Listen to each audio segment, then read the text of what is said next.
उत्तर प्रदेश की राजनीति में एक समय दलितों की देवी कहलाई जाने वाली बहुजन समाज पार्टी बसपा की सुप्रीमो मायावती ने भारतीय राजनीति में ऊंचे शिखर को छुआ।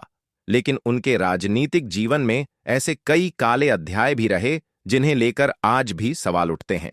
आज हम जानेंगे मायावती के 5 सबसे बड़े विवाद या कहे काले सच जिनसे उनके राजनीतिक जीवन की छवि गहरी प्रभावित हुई। पहला काला सच है ताज कॉरिडोर घोटाला, जिसकी शुरुआत साल 2002 में हुई जब मायावती उत्तर प्रदेश की मुख्यमंत्री थीं।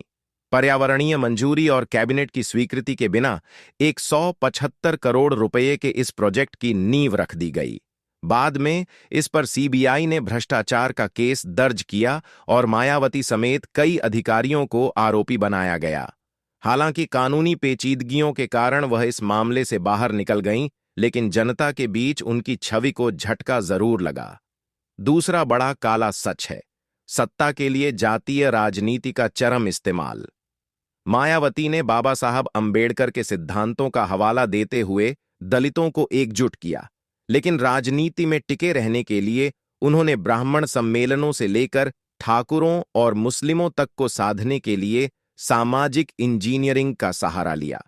इससे उनकी मूल विचारधारा सवालों के घेरे में आ गई और उनके कोर वोटर भी असमंजस में पड़ गए। तीसरा काला सच है हाथी की मूर्तियों और अपनी मूर्तियों पर जनता का पैसा।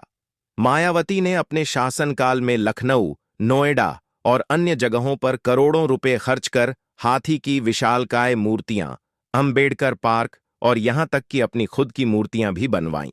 यह सब सरकारी पैसों से हुआ, जिससे जनता में यह भावना घर कर गई कि जनता के पैसे का दुरुपयोग कर मूर्ति पूजन और व्यक्तित्व पूजा को बढ़ावा दिया जा रहा है। चौथा काला सच जुड़ा है बसपा टिकट बेचने के आरोपों से। कई बार यह आरोप लगे कि मायावती की पार्टी में चुनावी टिकट धन के आधार पर बांटे जाते हैं। इसके कई वीडियो क्लिप्स, ऑडियो रिकॉर्डिंग और पुराने नेताओं के बयानों ने इन आरोपों को हवा दी।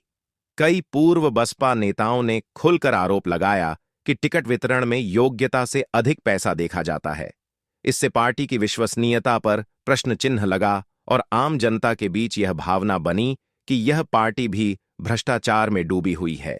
पांचवां और अंतिम काला सच है राजनीतिक मौकापरस्ती और गठबंधन की राजनीति में असफलता। मायावती ने बीजेपी से लेकर कांग्रेस और समाजवादी पार्टी तक से समय समय पर गठबंधन किए, लेकिन उनमें से अधिकांश गठबंधन स्वार्थपूर्ण और अल्पकालिक साबित हुए। खासकर 2019 का समाजवादी पार्टी के साथ गठबंधन और फिर उसे तोड़ देना जनता में उनके नेतृत्व की प्रतिबद्धता पर सवाल खड़े करता है। इससे न केवल बसपा की सीटें घटीं, बल्कि पार्टी के संगठनात्मक ढांचे में भी भारी गिरावट आई। मायावती के इन 5 काले सच्चों ने उनकी राजनीति को जहां कभी शिखर पर पहुंचाया, वहीं अंत में उनकी विश्वसनीयता और पार्टी की पकड़ को कमजोर कर दिया। यही कारण है कि एक समय की सबसे ताकतवर महिला नेता आज राजनीतिक हाशिए पर खड़ी हैं और बसपा उत्तर प्रदेश की मुख्यधारा से बाहर हो गई है। समय के साथ उनकी भूमिका सीमित होती जा रही है और जनता अब नए विकल्पों की ओर देख रही है। ये 5 काले सच सिर्फ विवाद नहीं हैं, बल्कि एक बड़े राजनीतिक बदलाव की कहानी भी कहते हैं।